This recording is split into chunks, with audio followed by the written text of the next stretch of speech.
Bueno, Ariel, hasta acá vamos a hacer un resumen, un repaso de todo lo que hemos desarrollado hasta ahora, ¿sí? Comentanos, ¿qué le hemos ofrecido a nuestros oyentes amigos hasta este momento? Bien, Germán, en este episodio les hemos planteado a nuestros queridos oyentes una serie de preguntas para que ellos puedan responder, ¿sí? Sí. Las cuales, como les dijimos al comienzo de este Está bien. episodio, le vamos a volver a formular al final para que ellos vean si son las mismas respuestas O no, después de habernos escuchado y ojalá haber comprendido todo lo que le hemos explicado y lo que falta todavía explicar. Exactamente. Después, ¿qué más hemos hecho, Ariel? Le hemos dado un marco conceptual, dando distintas definiciones y conceptos para que puedan comprender los temas que hemos desarrollado y conocer lo que es una mega devaluación. Así es, hemos agarrado, le hemos dado un montón de definiciones, un montón de conceptos para que todos puedan comprender lo que estuvimos desarrollando y lo que falta desarrollar. Analizamos la medida anunciada como levantamiento del cepo cambiario. Explicamos qué es el cepo, para qué servía y cuáles eran sus objetivos. Así es, Ariel. Hemos también explicado qué era el cepo cambiario, ¿sí? El famoso cuco, ¿sí? El gran problema que teníamos todos los argentinos. Lo hemos explicado, lo hemos dicho para qué servía, cuáles eran sus objetivos, cuáles eran sus intenciones, para que todo el mundo entienda. Después, les comentamos cuáles son las particularidades de nuestra economía y de nuestro comercio exterior. Fundamental para entender las implicancias que tienen estas medidas. Si no tenemos en cuenta estas particularidades que tiene nuestra economía, nuestro comercio exterior, cuáles son las variables económicas que influyen en nuestra economía, muy difícil que se comprenda qué implicancias tienen estas medidas, sin duda. Después, Ariel, les contamos la historia de las mega devaluaciones ocurridas en nuestro país desde los años 50 hasta el día de hoy. Así es, hemos recorrido todas las principales megas devaluaciones que han ocurrido en los años 50 hasta ahora, hemos contado hasta la última, hemos desarrollado hasta la que ocurrió en la época del actual gobierno, hasta esta puntual actual que se acaba de hacer con el actual gobierno. Ahí me dije, confundí, bueno, anterior gobierno y actual gobierno. El gobierno saliente con el gobierno entrante. Entonces hemos llegado hasta esta última, eso queremos decir, eso como da a entender. Y en todas le hemos explicado cuáles fueron las implicancias y las consecuencias que tenían, para que lo tengan muy presente. Les explicamos también, Germán, a la gente qué son las retenciones a la exportación, qué objetivos y para qué sirven. Así es, lo último que hemos desarrollado fue explicarles qué son las retenciones para la exportación, qué fundamentos tienen, qué objetivos tienen, para que se comprenda para qué sirven principalmente. Y bueno, llegamos hasta ahora. Así es, Germán. Llegó la hora entonces de resumir, de compilar, agrupar y explicar las consecuencias de estas dos medidas de política económica implementadas por nuestro actual gobierno. Bien, Ariel, vamos a comenzar entonces. Te voy a dar paso a vos. Y acá largo yo, agarro la batuta, el bombo y comienzo. Bien, vamos. Dicho todo esto, la clave acá, lo fundamental es comprender las implicancias de la decisión del actual gobierno de realizar una devaluación del tipo de cambio del orden del 60%. El tipo de cambio oficial era, en diciembre del 2015, 9,50, 9,80. Y el dólar pasó a valer casi 16 pesos. Es decir, se realizó una mega devaluación en un día. En un día el tipo de cambio incrementó en un 60%. Y de manera simultánea se eliminaron también las retenciones a la exportación de todos los cereales. Girasol, maíz, trigo, etcétera, que tenían una alícuota en promedio del 23%. Y puntualmente para la soja se bajó 5 puntos la retención que tenían, del 30 al 25. Y adelanto ya, que ya firmó el decreto nuestro actual presidente, para que a partir de enero del 2018 sigan bajando las retenciones a la soja. Hasta llegar, no me acuerdo si al 2019, a que quedar en un mínimo del 18%. También se eliminaron las retenciones a la industria, principalmente a la de acero y el aluminio, y también se remató con la eliminación de las retenciones a las mineras. Aclaración hasta acá, es la primera vez en la historia de la República Argentina que se toman estas dos medidas de manera simultánea. Como ya le hemos explicado, históricamente, cuando se realizaba una mega devaluación, las mismas eran compensadas por las retenciones. Esta es la primera vez que se realizan las dos políticas en simultáneo, o sea, con un impacto doblemente mayor, por así decirlo. Sigamos. Aclaramos también que la eliminación a los aranceles de importación que están permitiendo el ingreso de productos que compiten con nuestra industria nacional a menores precios, principalmente porque estos países pagan menos salarios que los nuestros. Se puso fin al impuesto a los autos de lujo, a las compras de turismo al exterior, baja el impuesto a los bienes personales, se dio un blanqueo de capitales, se bajó el mínimo no imponible de ganancias de cuarta categoría, gran tema discutido hace pocos meses, que fue una promesa de campaña que se iban a eliminar al 100% y no se hizo, etcétera, etcétera. Como verán, son todas políticas económicas que terminan beneficiando a los grandes capitales o a los salarios de mayores ingresos.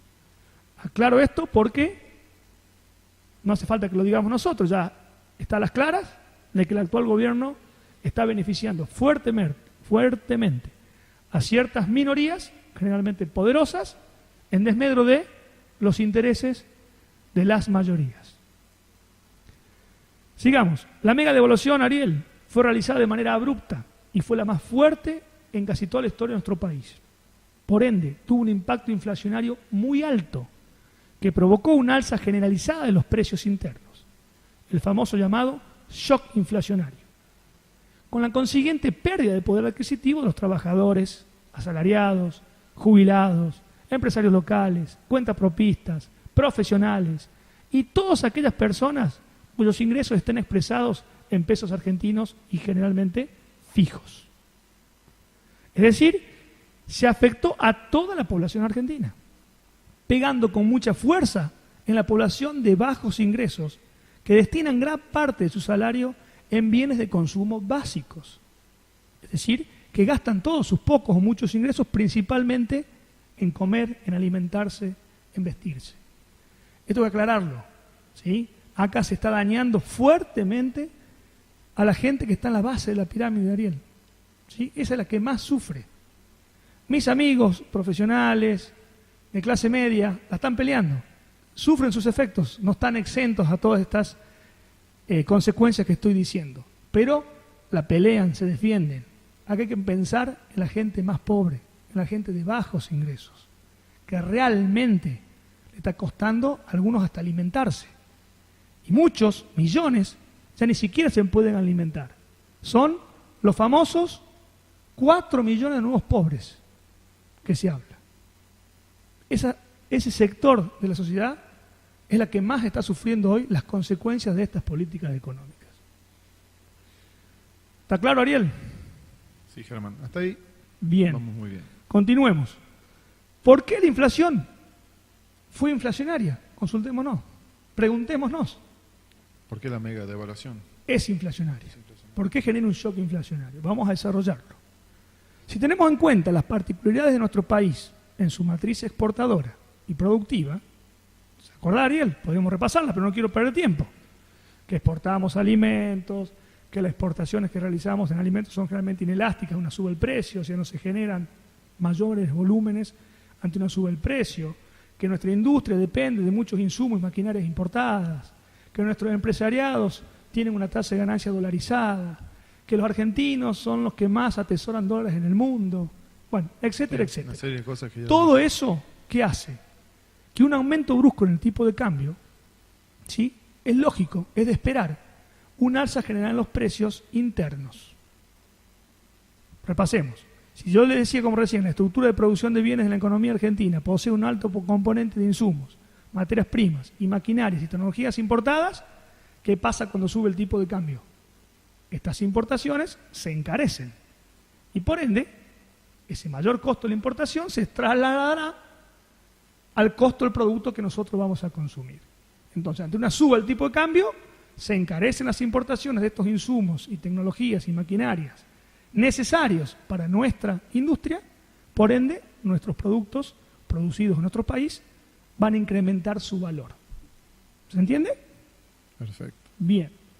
Después, ¿qué más? Se puede agregar también que la habitual especulación del empresariado argentino, como decíamos, y su notable dolarización de la tasa de ganancias, y acá podemos agregar los grupos monopólicos que se aprovechan de ser de tales y obtienen cada vez más ganancias y acomodan las mismas al aumento del tipo de cambio, y están los que viven constantemente en una incertidumbre sobre el rumbo económico del país y se viven resguardando Entonces, ante una devaluación, ¿qué hacen? Corren a subir los precios y a incrementar sus márgenes para cubrirse del la inminente debacle económica. Casi se me la lengua la traba, ¿sí? O sea que, aparte de tener presente de que nuestra matriz productiva, que nuestra industria, que nuestra economía depende de muchos insumos, maquinarias y tecnologías para poder producir y para poder seguir creciendo, generalmente que vienen del exterior, ¿sí? Sube el tipo de cambio, se encarecen esas importaciones. Así de fácil es el análisis, Ariel. Va directo a los costos de los productos que consumimos. Y hay que agregarle esto que yo les acabo de comentar.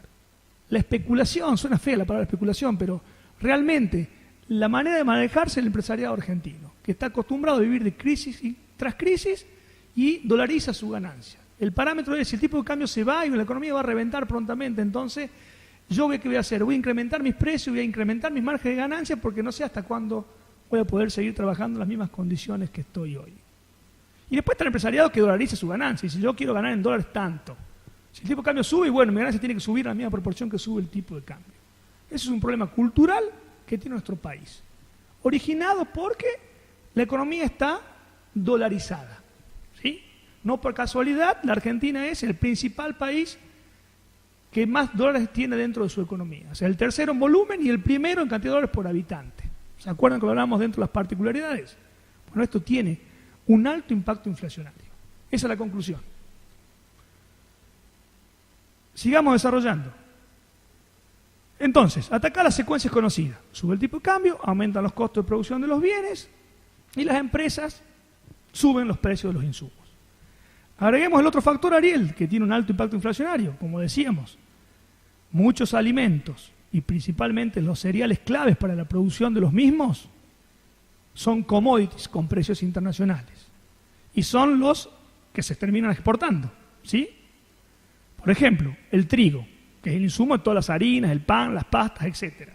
El maíz, el sorgo, que ambos son base de alimentación para las carnes vacunas, porcinas, avícolas, las vacas de los tambos, etcétera, etcétera. El girasol, el maíz también para hacer aceites, etcétera, etcétera. Todos estos cereales se exportan y son las principales exportaciones que tiene nuestro país.